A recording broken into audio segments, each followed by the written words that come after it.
Welcome to the How-To series. This is where I go through all kinds of tips and tricks to help you with your felting projects.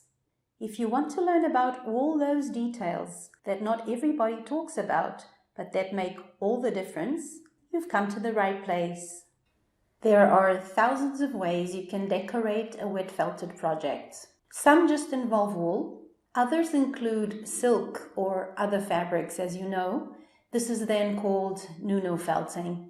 But today I bring you a sample that contains wool, silk, and something else, so keep watching.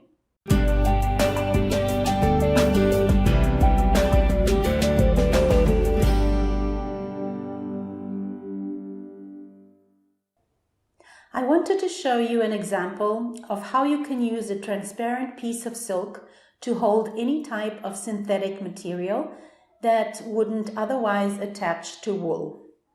In this case, I'll be using a pre-felt and a piece of white silk chiffon with the same size as the pre-felt. I'm also using circles of a synthetic golden fabric that doesn't attach to wool, but you can choose countless other materials like small beads or sequins, for example. If you're making a sample, please remember to measure the size of the wool now and after shrinkage.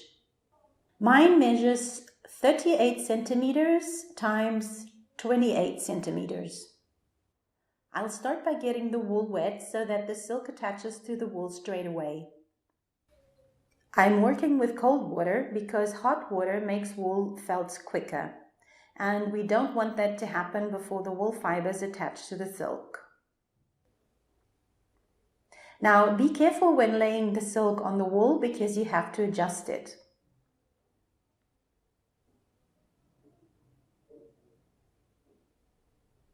If you think that might be too difficult for you, place the silk on the wool first and add the water in the end. Use a net to keep the materials from moving around.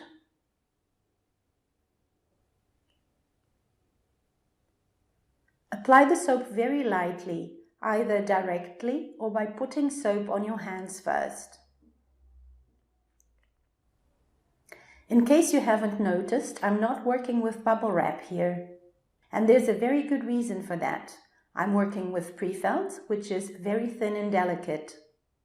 If you use bubble wrap with this material combination, the edges of the pre-felt won't be nice and straight. They'll become irregular because they conform to the shape of the bubbles. Just apply enough soap so that you can see some foam. And remember not to soak the wool.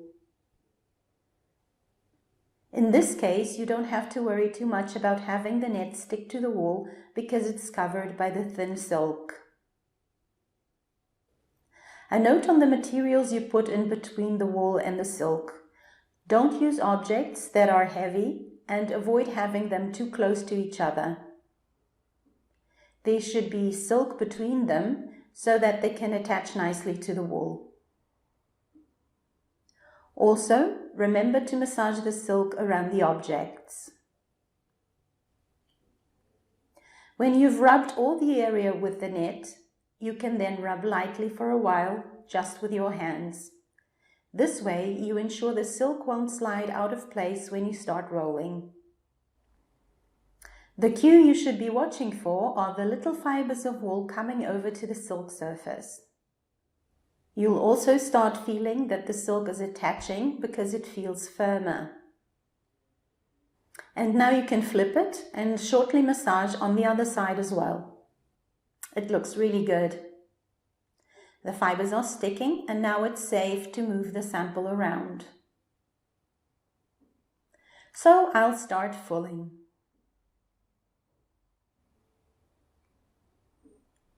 It's better to use a piece of synthetic fabric like this to protect the fibers. Because it's synthetic, it doesn't attach to the wool. I'll fold it to cover the sample from both sides. Now I need more water and more soap. Water and soap make everything glide nicely.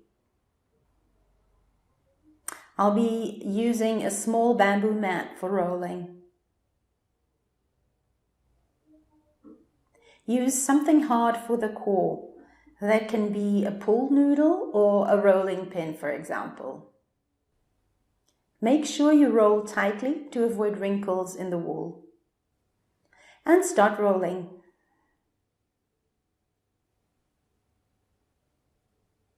Repeat from the other side.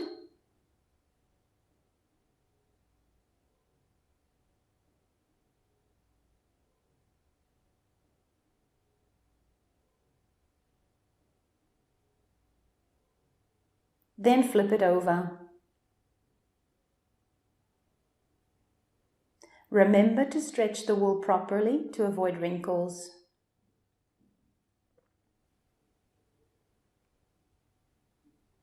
Make sure you roll from all 4 sides.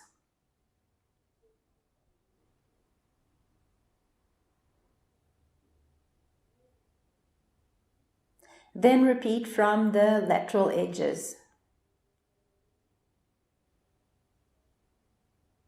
In this case, I'll have to fold it to make it fit the bamboo mat, but that's not a problem.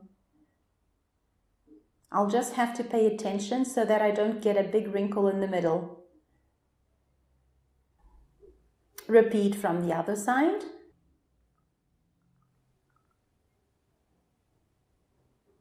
Then open the package and flatten the felt.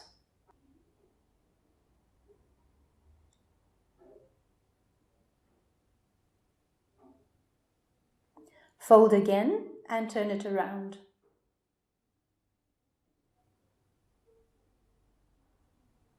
Again, make sure you roll from all 4 sides.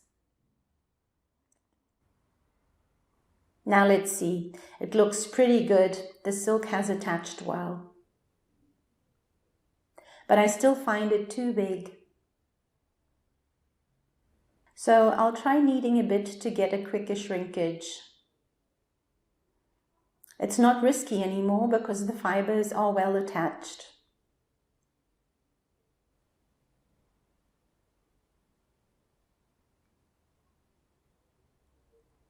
Now I have to get rid of some of the soap. It's just too much. Okay, now I'll stretch it out to see what it looks like and check the shrinkage. I'm not happy about the edges. They are still too curly. This is now 32 centimeters. It was 38, remember? And this is 24 centimeters. It was 28 before. If you're aiming for a shrinkage of 30%, it'll have to shrink a bit more. So I'll work on it further. Apply water and soap again. And I'll go on rubbing further to have more control of the process. It'll also give me the chance to concentrate on the edges. In fact, this is where I'll start. Watch how I'm rubbing diagonally here to make the corner shorter.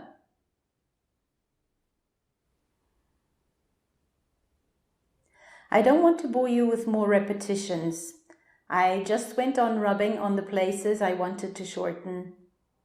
And I ended up with exactly 26,6 centimeters times 19,6 centimeters. The 30% shrinkage rate I wanted.